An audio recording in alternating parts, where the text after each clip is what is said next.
The vision ended, and with the aid of Athene, Perseus set out on the long journey to seek the Phorcides.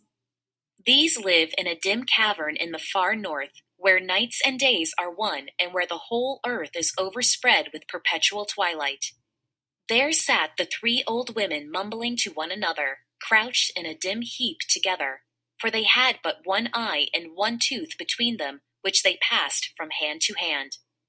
Perseus came quietly behind them, and as they fumbled for the eye, he put his strong brown hand next to one of the long yellow ones, so that the old crone thought that it was her sister's and put the eye in it.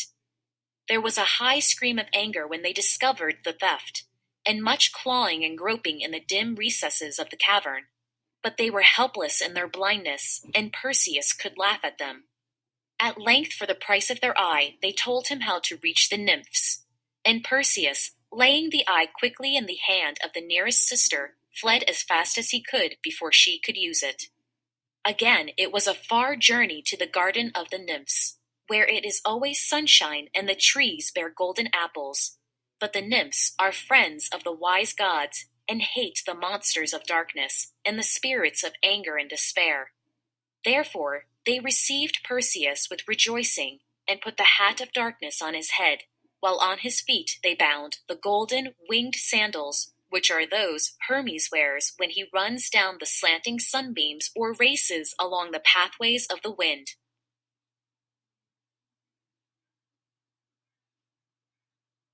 Next, Perseus put on his back the silver sack with the gleaming tassels of gold, and flung across his shoulder the black sheathed sword that was the gift of Hermes. On his left arm he fitted the shield that Athene gave, a gleaming silver shield like a mirror, plain without any marking.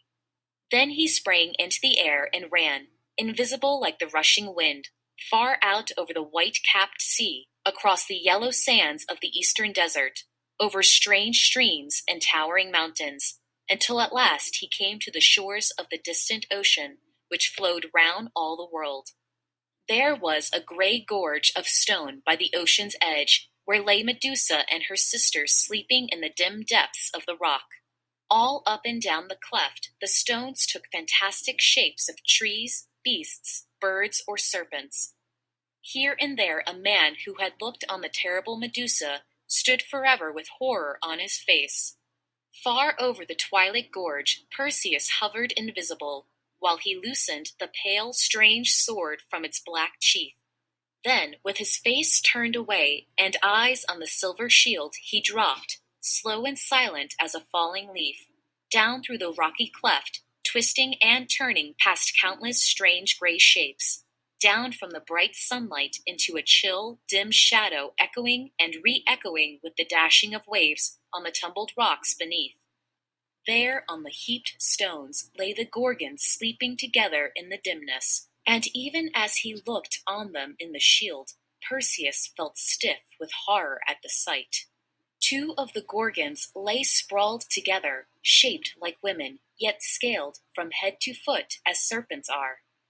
Instead of hands, they had gleaming claws like eagles, and their feet were dragons' feet. Skinny metallic wings like bats' wings hung from their shoulders. Their faces were neither snake nor woman, but part both, like faces in a nightmare. These two lay arm in arm and never stirred. Only the blue snakes still hissed and writhed round the pale, set face of Medusa, as though even in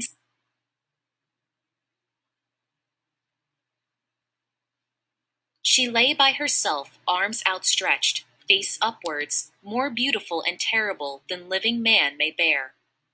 All the crimes and madnesses of the world rushed into Perseus's mind as he gazed at her image in the shield. Horror stiffened his arm as he hovered over her with his sword uplifted. Then he shut his eyes to the vision and in the darkness struck. There was a great cry and a hissing. Perseus groped for the head and seized it by the limp and snaky hair. Somehow he put it in his knapsack and was up and off, for at the dreadful scream the sister Gorgons had awakened. Now they were after him, their sharp claws grating against his silver shield. Perseus strained forward on the pathway of the wind like a runner, and behind him the two sisters came, smelling out the prey they could not see.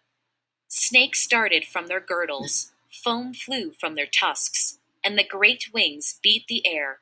Yet the winged sandals were even swifter than they, and Perseus fled like the hunted deer with the speed of desperation. Presently, the horrible noise grew faint behind him. The hissing of snakes and the sound of the bat wings died away. At last, the Gorgons could smell him no longer and returned home unavenged.